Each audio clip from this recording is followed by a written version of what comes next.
Leading teacher unions in Ghana will welcome the reopening of schools for the next academic year in September once facilities are provided to ensure COVID-19 protocols are adhered to by students and pupils. Speaking on the AM show, Vice President of the University Teachers Association of Ghana, Dr. Otre Adai-Mensah, advocated a combination of virtual and physical classroom attendance to be introduced to enable all students across the country go back to their lecture halls.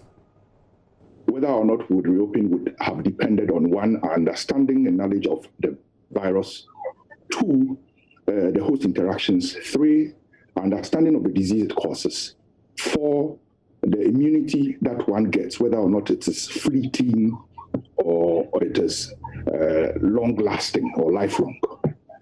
Unfortunately for us, there's a lot of uncertainty surrounding the virus, the disease it causes, its pathophysiology, and so on and so forth. So we are put in a situation where the decision we take will largely be dictated to by the data that has accrued both locally and globally. Now, it is important to put certain things in proper perspective. And the first point to make is that presently we know for a fact that a large majority of the people who get the infection will be either asymptomatic, or even if they would have some symptoms at all, it would be mild. And we are talking about people in excess of 90% of those who get infected. Again, the truth is that of those who get infected, those who are likely to get severe disease are those in the extreme of age, those who are above 65, for example. Now, if there has been any time in our history as a people when having a low life expectancy has been beneficial or advantageous, quote unquote, it would be now. It is because a careful look at the global picture would show that many of the countries that have had high mortality rates, high infection rates, are people who have a life expectancy of around 80, 83. And I'm talking about countries like Spain, Italy, Britain, the United States, and so on and so forth. Check their population pyramid. You realize that they have large numbers of people in the age brackets of more than 70, 65, more than 65, 70, 80, and so on and so forth. Now, in our part of the world, in Ghana, as I speak, we have had a total of about 41,000 infections. About 90% or more of the people have either recovered or have been discharged. It means that the risk of them transmitting the infection to others is drastically reduced. Then again, of those who have severe disease or of those who have died, how many of them fall within the age bracket of the students we are talking about, from basic school to senior high school to the universities or the tertiary institutions?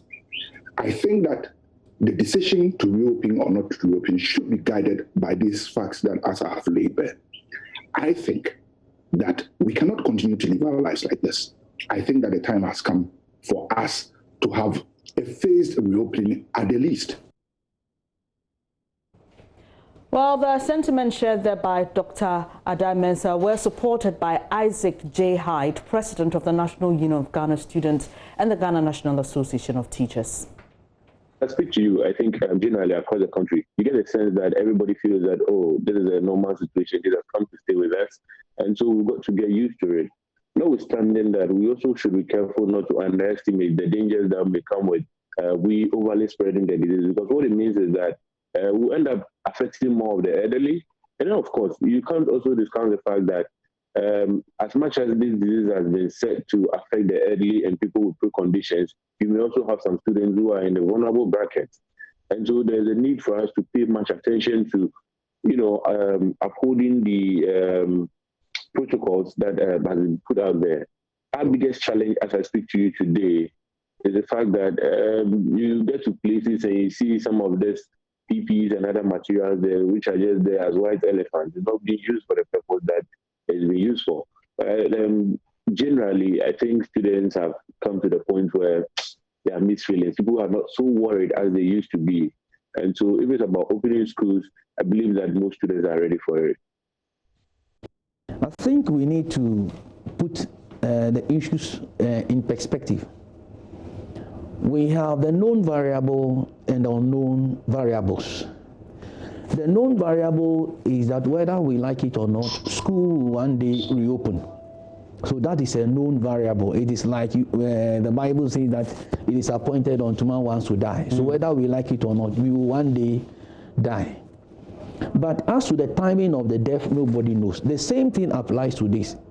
The known variable is that schools will one day reopen. As to the time, we don't know. And that the variables that are unknown, or the unknown variables, are the key things that we must be examining at this particular time. Now, let me go back to what I talked about, the known variable. The known variable is the opening of the school. Now, schools are open for two main reasons, so that teaching and learning can take place. We open schools so that teaching and learning can take place. And we must all appreciate that teaching and learning can only take place within a secured and safe environment where both the teachers and the students feel that they are safe.